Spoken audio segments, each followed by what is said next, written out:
Hello, chiropractors, slayers of subluxation, unleashers of the imprisoned impulse. I'm Dr. Anthony Pellegrino from ChiroEdge, and welcome to this week's Chiropractic Research Breakdown, where each week we break down the most relevant chiropractic science and philosophy to empower you with the ammo and certainty to change your community from the inside out. We have 3 different articles for you today that we are going to be going through. The first is something I think is hugely important as we continue to discuss the impact of chiropractic care and the prevalence of whiplash and concussion injuries. Specifically, it's going to be looking at concussion and whiplash with rear end collisions as well as football injuries. So we're going to go over different things you need to know about concussion whiplash in itself, as well as this particular of that research and how it applies to you. We're also going to be going over a new case study that's published, as well as we're going to be looking at a global perspective on musculoskeletal conditions. As always, you can receive this information straight to your inbox every week in patient newsletter and social media format, branded specifically to your office, by getting a free trial at ChiroEdgeMedia.com. So without further ado, let's jump right in. All right, I am very excited to go over this article with you. A quick thank you to my brother in research, Dr. John Chung from Florida, who is the guru, I would say, for chiropractic and whiplash and concussion injuries. Check him out at protecttheneck.com. But he brought to my attention through his email list a article from 2016 in the Journal of Orthopedic and Sports Physical Therapy called Whiplash Injury or Concussion, a possible biomechanical explanation for concussion symptoms in some individuals following a rear end collision. Now, one of the things that we talk about a lot is a lot of the times with a football type injury with a motor vehicle accident, people are always just looking at the brain, right? What is going on with the brain?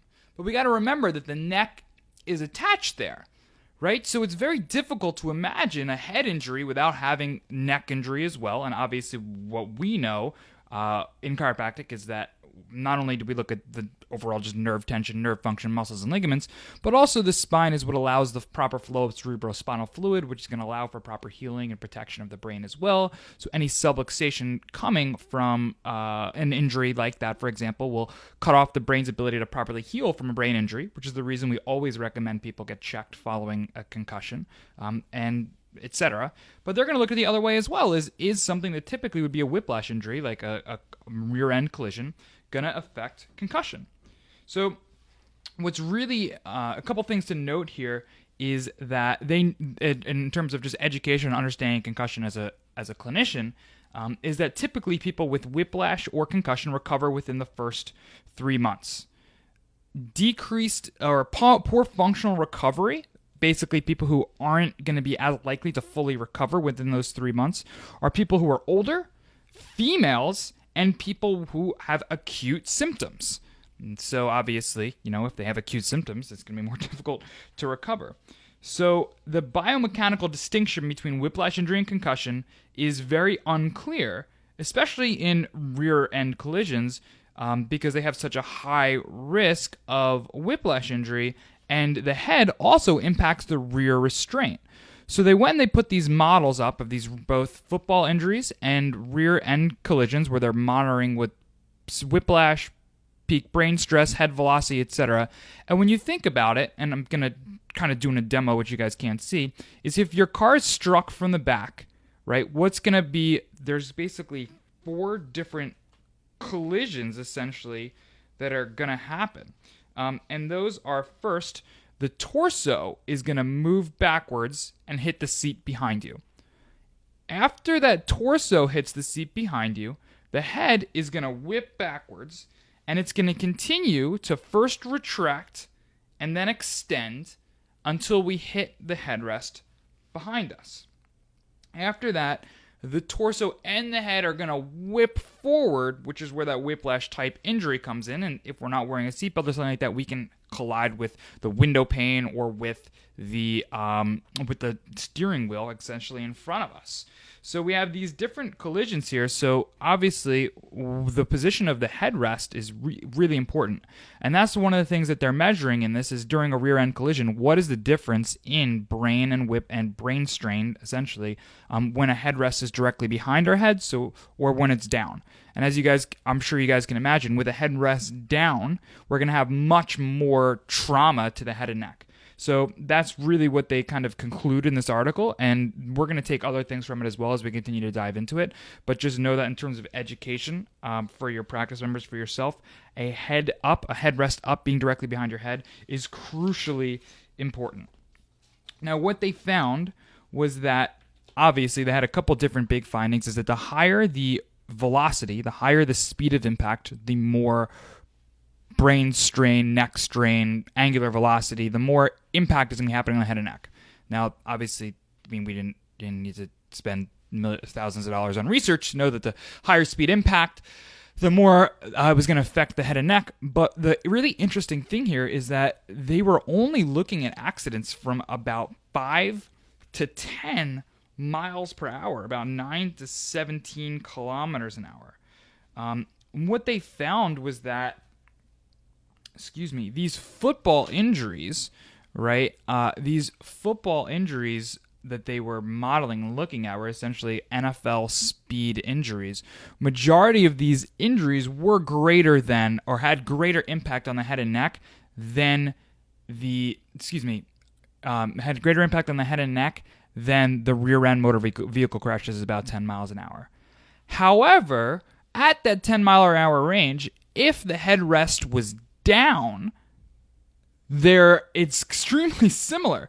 And if there was any head rotation during impact, the amount of stress and strain on the head and neck is the exact same as a NFL concussion at 10 miles an hour. So the headrest is down or the head is rotated. It's basically the same as getting hit by an NFL linebacker in the back of the head. That's crazy. All right? I mean, that is just absolutely absurd. So what they specifically said was that these findings suggest that the occupant whose head wraps around onto the top of a full-down head restraint during a speed change could experience brain strains that are similar or perhaps larger than those associated with concussions in 2 professional football players.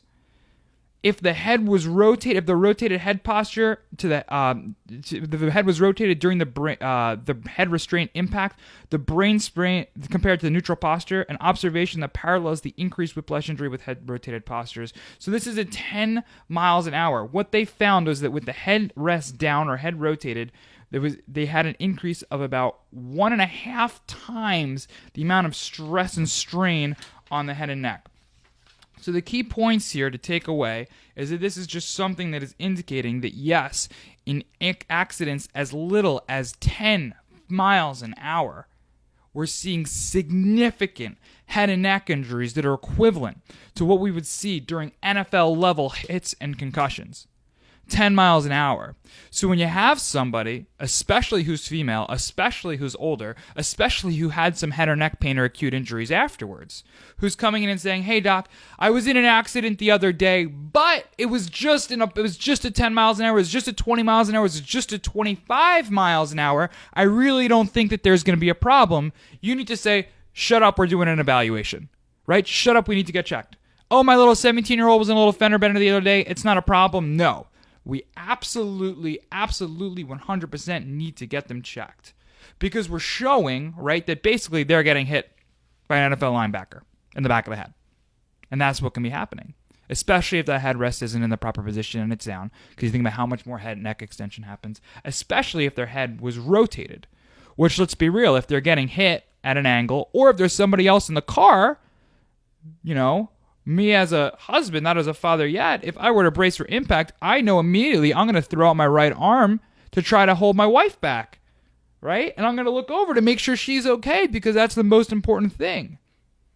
And if you have somebody who rotates that head at all during that collision, or if they see somebody coming, right, from the side, so they're looking over at that side view mirror on either side, or if they're even turning just to look up at the rear view mirror to see who's about to hit them in the back, any of that rotated head posture is going to go ahead and relate to these increase in injuries. So I want you to take that certainty with you today.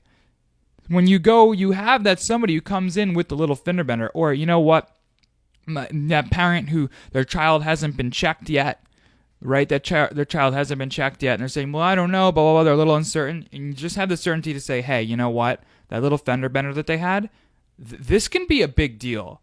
And this can end with symptoms down the line. Now, this doesn't specifically go into symptoms, but remember, a lot of what we talk about here is creating bridge in articles, right? So we know that these injuries will cause whiplash and concussion injuries, and we have several other articles that talk about those long-term effects of those very same whiplash and concussion. So we're creating a bridge here and saying, hey, this article is getting to the point of we have the whiplash, and we have articles that show the long-standing neurological deficits. We have articles that show everything from immune system dysfunction to sleep to psychosocial to post-traumatic stress, right? So what we know is to say, yes, absolutely, we need to get checked. We need to correct these subluxations of the spine happening from this whiplash injury to ensure that their body is going to heal, is going to function at 100%, because we want to allow the proper flow of fluid, the proper nervous system fluid to allow the brain to heal so we can function the way that we're designed to. All right, I'm really excited to go over this next case study with you guys. It's called Improvement in Heart Rate Variability, Dysautonomia, and Quality of Life in a Patient with Sjogren Syndrome Undergoing Chiropractic Care, a Case Report, and Selected Review of the Literature. The reason I am so excited to go over this case study with you guys, published in June in the Annals of Vertebral Subluxation Research, is because autoimmune disorders and chiropractic care absolutely fascinate me. There's just such amazing mechanisms. We're going to go into a really simple mechanism that's listed in this paper specifically.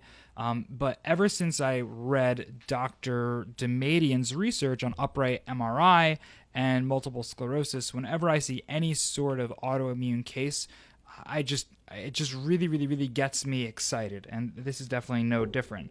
So for those of you guys who don't know, Sjogren syndrome is an autoimmune disease that is very pro-inflammatory, and it's characterized by dry eyes, dry mouth, overall autonomic dysfunction, and it's present in about 20% of people with rheumatoid arthritis as well. Okay, so it is a rheumatoid factor positive autoimmune disorder.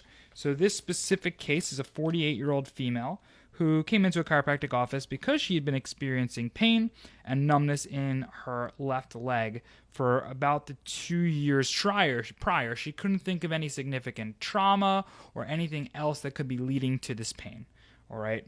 Upon further questioning or consultation, they found that she, 2.5 years prior, had been diagnosed with this Sjogren syndrome.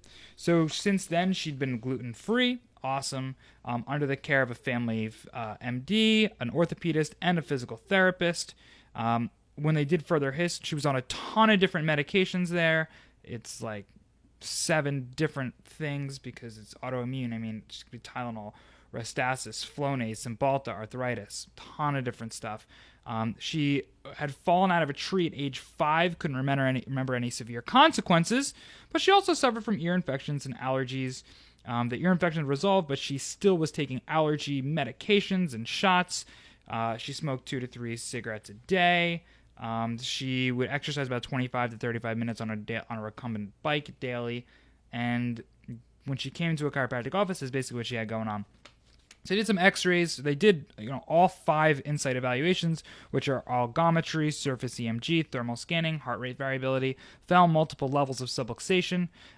They also, on radiographs, found anthrolisthesis of L5 when compared to S1, which is going to make sense with that numbness and tingling that she had been experiencing. So rather than, just simply looking at this and saying, oh, well, if you have this low back pain and I see this anthrolisthesis, let's go just adjust the low back.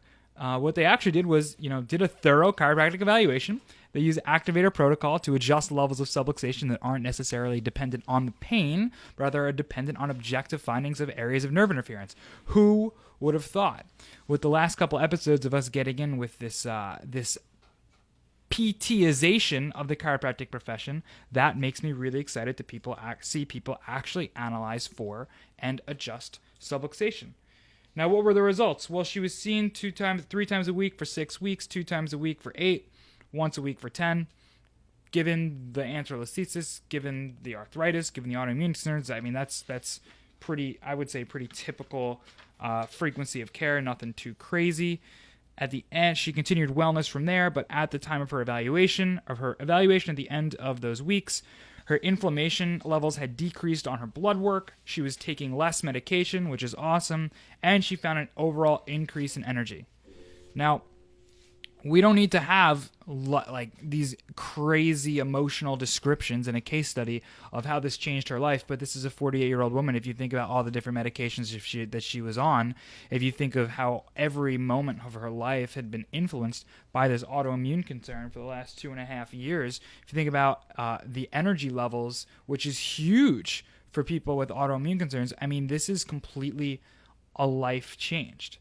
When we talk about and educate on energy levels, if you guys deal with or take care for a lot of people who have autoimmune concerns, chronic pain, etc., what I want you to do is take the time to Google something called spoon theory. All right, this is a little side note here, but I want you to Google this thing called spoon theory. Now, if you go look through a lot of chronic pain, chronic fatigue type blogs, you're going to see spoon theory mentioned. Basically what it is what people with autoimmune concerns consider to be the easiest way to describe what it's like to have chronic pain, chronic fatigue. Now, I don't have autoimmune disease, but after caring for tons of practice members who do, asking them, talking to them about this, it just kind of makes those light bulbs click. So if you can communicate in this way with them, it'll probably just help you relate to them, help you talk about care, and help probably have higher retention with them as well.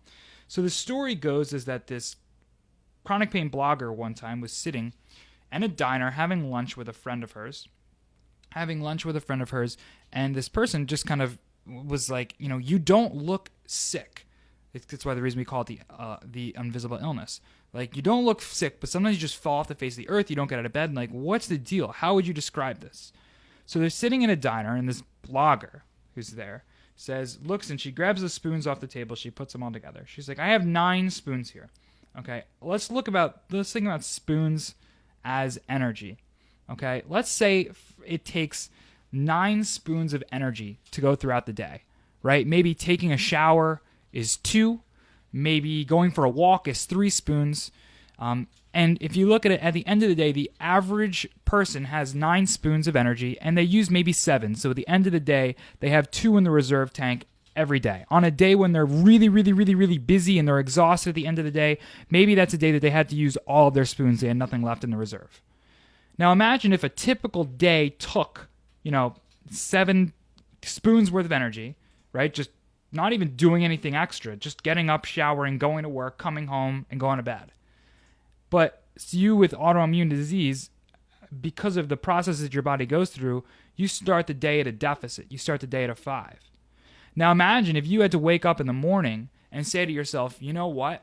I'm going to take a shower this morning, so that means that I'm not going to be able to walk my dog later today. And that's just how you had to think about everything. It's not anything crazy. It's not like, I'm going to go for a 5-mile run. Hey, you know what? I'm going to make breakfast for my kids today, so that means that I'm not going to be able to make dinner because I'm not going to be able to have enough energy to make dinner later in the day. And imagine if that's the decisions that you had to wake up and do every single day. So when we see a case study of increased energy levels for somebody with autoimmune disease, and we know that that's how they've been living their life every single day, oh my goodness, just being able to relate to that, just saying, hey, if you could wake up with 10, 15, 20% more energy, how would your life change? And for the average person, for you or for me, 15, 20% more energy, it's like, okay, cool. Like, what would I be able to do? I'd be able to adjust a couple more practice members. I'd stay up. I would do another research breakdown podcast. Awesome. It's all extra stuff. But for them, that extra 15 to 20% is going to be able to make them be more present at home, be able to just get through their daily things. Maybe they can just do a load of laundry. And that's completely a life changed. Now, the mechanism that they go in here is all about vagal tone. Basically, they mention that a decrease in vagal tone coming from subluxation, because we know the proximity between the vagus nerve and the occipital atlantoaxial junction. This decrease in vagal tone leads to a decrease in cholinergic anti-inflammatory pathway, which then leads to an increase in cytokines, which leads to an increase in inflammation. This inflammation is present in autoimmune disease such as Sjogren syndrome and rheumatoid arthritis. So the reason I bring this up and mention this and kind of went through all that stuff with spoon theory is, this is just a really simple case study. You read it. I like it because there's not as much about Sjogren syndrome specifically out there, yet we do see a good amount of it in practice. But this is just a simple. They did the gluten-free diet, right? Stuff people ask you about. They did this, they did that. She exercised, and this was just a missing piece of the puzzle. The fact is that her diet, her exercise, everything like that, when her body is functioning 100%, when her vagal tone is the way it should, when her brain and body are communicating at 100% of her potential. Okay, it's not just saying that everything is, a diagnosis are going to be removed and everything's just going to be perfect and everything's just going to be cured. But the fact is that with that 15, 20, 30, 40% of improvement, that is a life changed. And that's what chiropractic care is about. It's not about being a miracle cure or a miracle adjustment. There's no such thing as the adjustment for Sjogren syndrome. But when we remove interference from the nervous system, allowing the body to heal and function better, we know that it's going to do just that. It's going to heal and it's going to function better. And for those who are at a neurological and immune deficit, like this woman who wasn't functioning 100% of her best, those small little changes are going to lead to huge lifestyle quality of life improvements. And that's the reason we're in the business.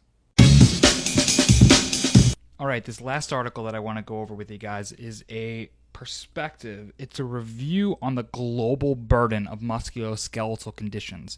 Now, you guys may know that I don't really like to focus on pain, just aches and pains specifically, but this is looking at just overall the musculoskeletal system as a whole and how it affects global health.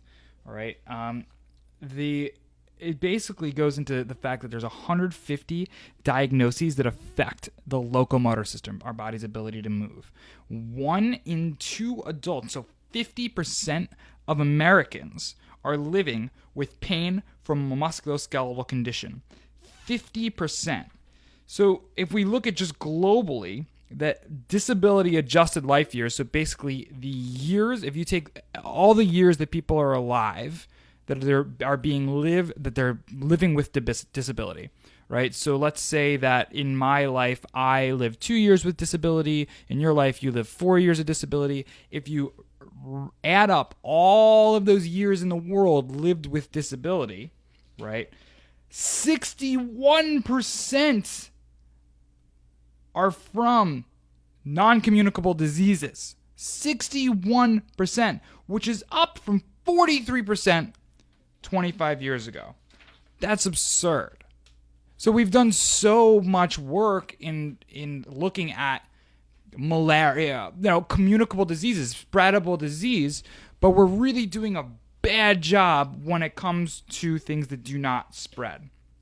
They call for a need for integrated care because with musculoskeletal conditions, there are so many comorbidities, right? Obesity, cardiovascular disease. These people are more likely to have musculoskeletal conditions. So they bring out 3 opportunities for action, okay, or 3 priorities. The first is including musculoskeletal conditions in the global action plan. Now, because of these rising numbers globally, we have an action plan for global strategy for the prevention and control of non-communicable diseases, but it only focuses on cardiovascular disease, cancer, diabetes, and chronic respiratory disease. It doesn't have any strategies to actually incorporate aches, pains, musculoskeletal conditions as well. All right. Now, because of how much this is affecting our world, our globe, 61%, right? We need to expand this to include physical therapy, chiropractic, which can help with aches and pains, although that's not really what the focus of the podcast is, etc.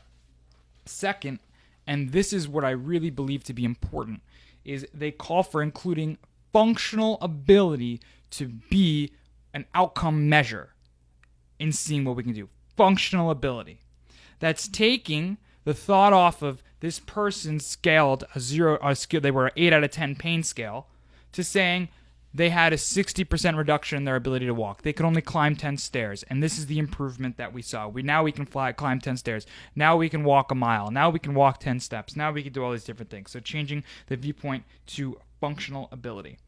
They ask for national policy reform, right, to spread, once again, from cancer, diabetes, chronic health, respiratory disease, cardiovascular disease, and most recently mental health, to musculoskeletal conditions. Now, this is called reducing the global burden of musculoskeletal conditions. The key takeaways here is that, even if you're a chiropractor who focuses mostly on pain, even if you're somebody who isn't, the fact is that 1 in 2 people who we meet have pain from a condition of their musculoskeletal system. Now, because we know that the nervous system controls and coordinates every function in the entire body, if we do have a symptom somewhere, just simply by tracking the way the nervous system functions, chances are we're going to have other comorbidities there. So yes, oftentimes it's very easy to meet somebody on that level of, hey, you experience this pain. Let's work with you. Let's get you here. Let's look at these functional changes. It's not about the fact that you have a 6 out of 10 pain. It's about the fact that I want you to be able to dance at your grandson's wedding, right? But go ahead and expand that as well to these other things as well, these other comorbidities. Look at this and say, you know what? It's not just about us, but literally what we're doing, what's being called for, what we need is integrated care. It's something other than opioids. It's something different than drugs to be able to come in and allow our community, our globe, our world to live better lives. Because yes, we're living longer. Life expectancy is greater than ever before. But those years that we're adding, if they're sick, they don't mean anything. So I hope this inspired you guys a little bit today. I hope you guys enjoyed today's podcast. If you have anything that you want us to chat about in the future, please email that over to us at team@ChiroEdgeMedia.com. If you found some value from today's podcast, please jump on iTunes or your podcast of choice, subscribe, rate, review, and most importantly, if you know any chiropractors who can really benefit from having some certainty, some clarity, some research in their lives and their practice, please share this with them. The reason we have this isn't to make $1, but it's just simply to share the information that's out there and bring value to communities. All right. Once again, I'm Dr. Anthony Pellegrino. This was your week's Chiropractic Research Breakdown. I look forward to seeing you guys next week.